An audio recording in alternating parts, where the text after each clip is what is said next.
Здравейте, колеги и приятели! Днес ще ви презентирам декоративната мазилка Marmorino Polvere Media.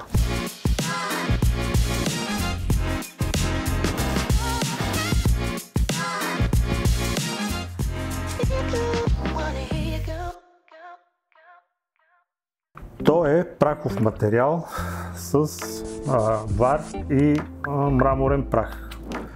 Ето какво представлява. Това е един материал, който много се котира в момента и затова съм решил да ви покажа как се нанася. За тази цел той се продава в 18 кг кофи и като се сложи водата 7 литра става 25 кг, с което може да направите около 15 квадрата. В самия каталог има няколко цвята. Те са натурални. Цвета се определя от мрамора, който е стрит. А когато, да кажем, се изисква да бъде някакъв по-различен или по-тъмен цвят, тогава вече минаваме към друг материал, който също е марморино, само че паста медия, която може да се отцвети. Аз сега ще ви представя тези, които са натуралните цветове. За тази цел съм си избрал тук Marmorino Rialto. Първото, което ще ви покажа. То е прахообразно. Ето го какво представлява. Така, сипвам вода. Преди това пак сме положили фондо рувидо, който грунт е задължителен за такива мазилки. Консистенцията не трябва да е много гъста, просто пастообразно да стане, за да може да се нанася леко върху стената. Ето така трябва да изглежда. Така и минаваме към периодата на нанасяне на първа ръка.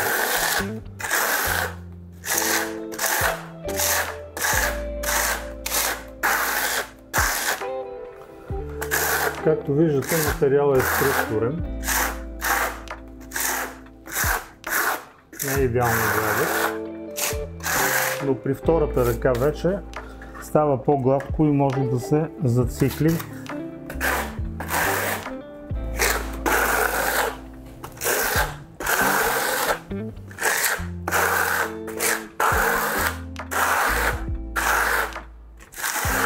Разхода на самата мазилка е някъде 2 кг на квадратен метър.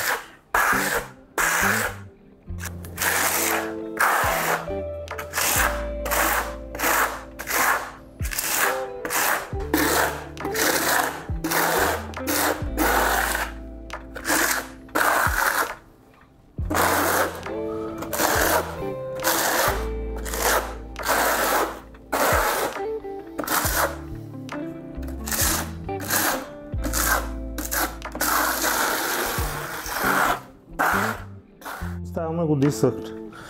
Пак казвам, когато, да кажем, нанесеме на стената, не е нужно да изсъхва на 100%. Значи, като почне да става на петна, може втора ръка, ако имате достатъчно време, да повторите стената, която сте започнали. При нанасяне, да кажем, не е пълно изсъхнало, по-лесно се заглажда и вече може да го изциклите до блясък. Зависи от това, нали, както желае клиент. Така, има вероятно, нали, има възможност да е мат материала, т.е. нанасянето да е мат, както ето тук, а може и да го излъскате след това.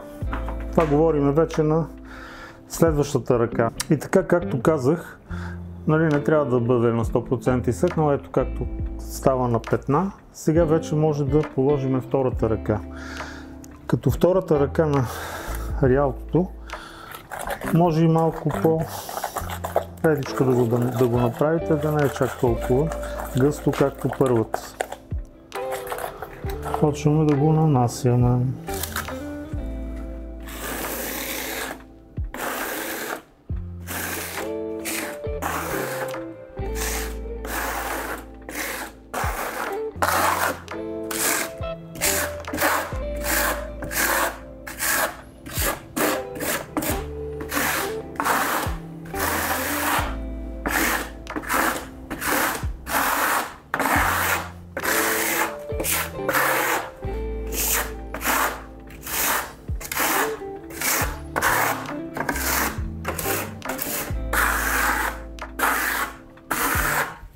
Така, след като го нанесем, значи пак казвам, не е фатално дори да го оставите за следващия ден, ако нямате достатъчно време да го повторите в същия.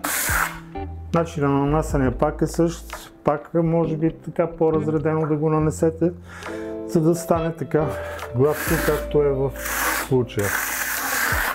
Ето вече е изсъхнало и сега вече минаваме към следващата операция, нанасянето на Cera Antica Venezia. С гъба го нанасям, като втриваме.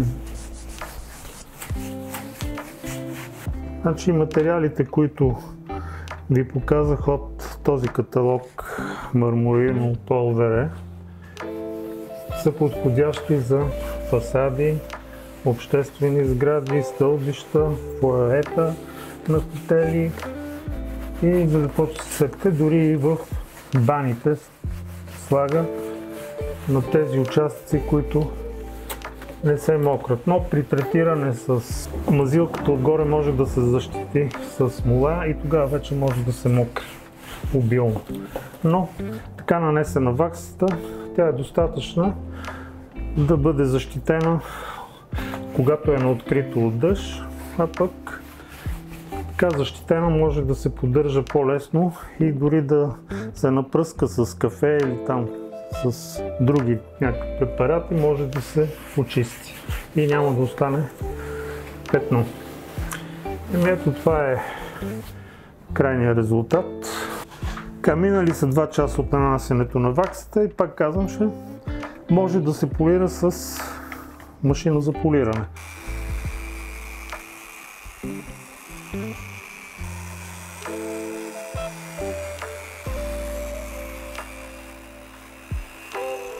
Ето, говорех в началото, че тези мраморни частици, които се получават в случая червено, тук сиво има, те се срещат само в праховите материали. Защото когато казах в самото начало, че търсиме някой по-тъмен цвят, тогава вече се прави от паста и тези частици няма да ги има. Това е ефекта, който постигнахме. Придържайки се към каталога, е същия цвят и начинът на нанасяне е същия. Благодаря ви за отделеното време. До нови срещи!